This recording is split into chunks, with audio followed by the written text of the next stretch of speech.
پیدائشی قادیانی تھا، قادیانی جو اپنے آپ کو احمدی بھی کہتے ہیں۔ میرے پردادا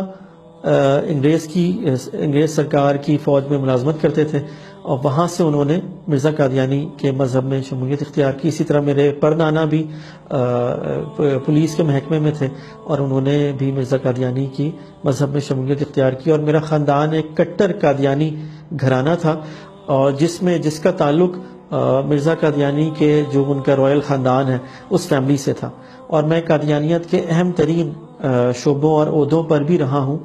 اور اس لحاظ سے ہمارا خاندان بہت پرومننٹ تھا، اور میں قادیانیوں کی تبلیغ اور تمام سرگرمیوں میں بہت بڑھ چڑھ کر حصہ لیتا تھا۔ قادیانیت مذہب جو ہے اس میں بچپن سے ہی اسلام اور مسلمانوں کے خلاف، اور خاص طور پہ مسلمانوں کے مذہبی طبقے کے خلاف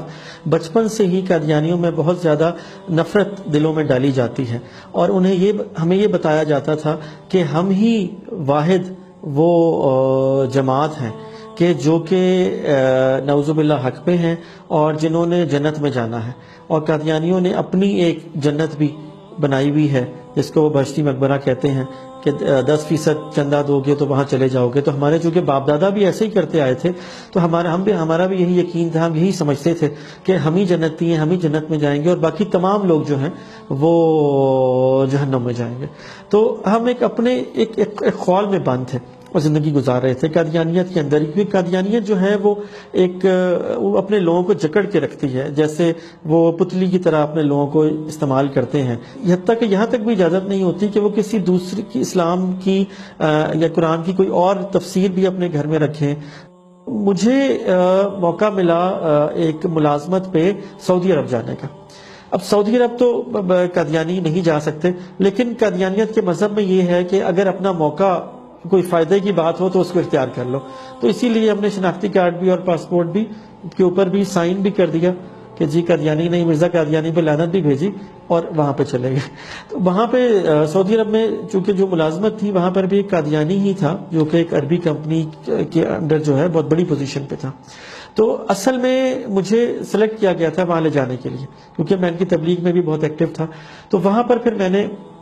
ان کا انڈر گراؤنڈ نیٹ ورک بھی دیکھا کہ جہاں پہ کس طرح خسارہ قادیانی ہے، انہوں نے مراکز بنائے ہوئے ہیں، ساری دنیا سے لوگ آتے ہیں۔ پھر اس میں مجھے جو ہے وہ وہاں پر جو قادیانی جمع ہو کے اپنے طور پہ چھپ کے جاتے ہیں عمرے پہ یا حج کے موقع پہ، ساری دنیا سے آتے ہیں، تو مجھے وہاں پہ انہوں نے ان کا امیر مقرر کیا، اور میں ان کا امیر تھا۔ بہرحال میں نے جب وہاں پر اتنے مسلمانوں کو دیکھا جو کہ انڈونیشیا سے تھے، عرب ممالک سے تھے، انڈیا سے تھے، افریقہ سے تھے، اور خاص طور پہ میدان عرفات میں، تو مجھ سے رہا نہیں گیا۔ حقیقت یہ ہے کہ میں ننگے پیر میدان عرفات میں نکل گیا، اور میرے آنکھوں سے آنسو روا تھے، اور میں نے اللہ تعالیٰ سے یہ دعا مانگی کہ کیسے ہو سکتا ہے کہ اتنی بڑی امت، اتنے مسلمان، یہ تمام لوگ اگر برے ہیں یا نعوذ باللہ جہنمی ہیں اور ہم ہی ٹھیک ہیں، تو کیا یہی اسلام ہے؟ وہاں سے ایک سوال میرے ذہن میں اللہ تعالیٰ نے ڈالا۔ پھر وہاں سے واپسی کے بعد ایک لمبا تحقیق کا سفر ہے جو کہ تقریباً 12 سال پر محیط ہے، کہ میں نے تحقیق کی کہ ہمارا قادیانیت مذہب ہے کیا۔ 2004 میں میری اور میری اپنی والدہ سے اس موضوع پہ بہت ڈسکشن ہوتی تھی، اور ہم بڑی گھٹن فیل کرتے تھے۔ تو پھر ہم نے یہ فیصلہ کیا کہ ہم وہاں جاتے ہیں جہاں سے قادیانیت کا آغاز ہوا ہے۔ تو میں اور میری والدہ ہم 2004 میں ہم یہاں سے ہر سال 5 سے 10 ہزار قادیانی یہاں سے انڈیا جاتے ہیں، کیونکہ ان کا مرکز انڈیا ہے، اور تو ہم یہاں سے قادیانیوں کے ساتھ وہاں پہ انڈیا گئے، کیونکہ وہاں پہ دیکھا کہ وہاں پر دیکھ کے تو ہمارا بہت ہی ہمیں دھچکا لگا، کیونکہ جس مذہب کو ہم مانتے ہیں وہ تو شرک کی بنیاد تھا۔ وہاں پر مرزا قادیانی کے گھر، اس کی چیزیں، اس کو لوگ پوجنے کی طرح کرتے ہیں، وہاں پہ ہندو سکھ عیسائی بھی ہیں، تو اس میں قطعی طور پر نہ کوئی روحانیت تھی، نہ کوئی مذہب کا ایلیمنٹ تھا، اور صرف یہی سمجھ آیا کہ یہ صرف ایک اس کو انگلش میں کلٹ کہتے ہیں، یہ کلٹ ہے جہاں لوگوں کو بند کر کے رکھا جاتا ہے، اور یہ بس پیسے کمانے کا ذریعہ ہے۔ پھر اس کے بعد وہاں سے آ کے ہمیں یقین ہو گیا کہ یہ مذہب ٹھیک نہیں ہے۔ تو میں نے بڑا اسٹڈی کیا اور دیکھا آہستہ آہستہ، پھر یقین بھی آ گیا کہ یہ مذہب ٹھیک نہیں ہے، مگر ہدایت من جانب اللہ ہوتی ہے، اور ہدایت مانگی جائے تب ملتی ہے۔ پھر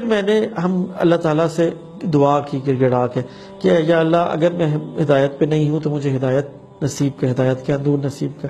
تو جس لمحہ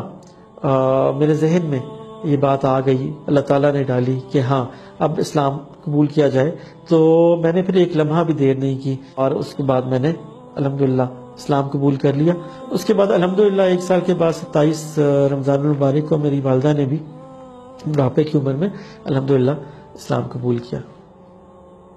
جب میں نے اسلام قبول کیا اس کے بعد میں نے سب سے پہلے اپنی اہلیہ کو بھی اسلام کی دعوت دی، لیکن انہوں نے سب بات کرنے سے انکار کیا. تو چونکہ ان کا تعلق یہاں چناب نگر جو ربوہ ان کا مرکز ہے اس کے ایک بہت کٹر گھرانے سے تھا، تو پھر یہ یہاں اسلام آباد سے میرے بیوی بچے جو ہیں وہ ایک دن میں آفس میں تھا تو وہ گھر پہ نہیں تھے. میں نے بڑا لوکیٹ کیا، بڑا پتہ کیا، یہاں پر جماعت کے جو امیر تھے ان کے تمام رشتہ دار سے سب سے رابطہ کیا. تو ان سب نے یہ کہا کہ جی وہ ربوہ جو ان کا مرکز ہے چناب نگر میں، ہم نے ان کو وہاں پہنچا دیا ہے، تو آپ قادیانیت واپس آ جائیں، آپ توبہ کر لیں کیونکہ آپ مرتد ہو گئے. تو ان کے بقول جو قادیانیت چھوڑتا ہے اور اسلام قبول کرتا ہے وہ مرتد ہوتا ہے، اور اس کی مخالفت کرنا، اس کا بائیکاٹ کرنا اور اس کے ساتھ ہر قسم کا ظلم روا رکھنا بھی ان کے ہاں جائز ہے. تو میرے بچوں کو چناب نگر لے جایا گیا، تو میں اپنی بوڑھی والدہ کے ساتھ وہاں پر گیا. جب میں وہاں پر گیا تو وہاں پر انہوں نے مجھے کئی گھنٹے وہاں پر مجھے انہوں نے بند رکھا. تو وہاں پہ مجبوراً مجھے پولیس کو کال کرنا پڑا. پولیس آئی اور ریپڈ فورس آئی، انہوں نے بھی کہا کہ آپ ان کے ساتھ ہی بات کریں. تو مجھے اپنے بچوں سے بھی نہیں ملایا گیا، اور وہاں پر مجھے بھی انہوں نے کئی گھنٹے مجھے اور میری والدہ کو بند رکھا اور یہ کہا کہ آپ جو ہیں یہاں سے زندہ نہیں جا سکتے، آپ اسلام چھوڑ دیں اور بچوں کو بھول جائیں. ہم نے کیس بھی کیا اور پھر کیس میں کسٹڈی کا آرڈر بھی ہو گیا، لیکن اسی دوران یہ کیس کے کورٹ کے آرڈر کے اگینسٹ بچوں کو اور میری اہلیہ بچوں کو لے کے قادیانی جماعت ان کو انگلینڈ لے گئے. اسلام لانے کے بعد اب میرا مقصد حیات کیا ہے، زندگی کا مقصد یہ ہے کہ میری پوری کوشش ہے کہ ان لوگوں کو جو اندھیروں میں بھٹک رہے ہیں، کفر کے اندھیروں میں بھٹک رہے ہیں، خاص طور پہ قادیانی مذہب کے لوگ، کہ ان کو میں اندھیروں سے نکال کے اسلام کے نور کی طرف لے کے آؤں. یہ میری کوشش ہے اور انشاءاللہ یہی میرا مشن ہے.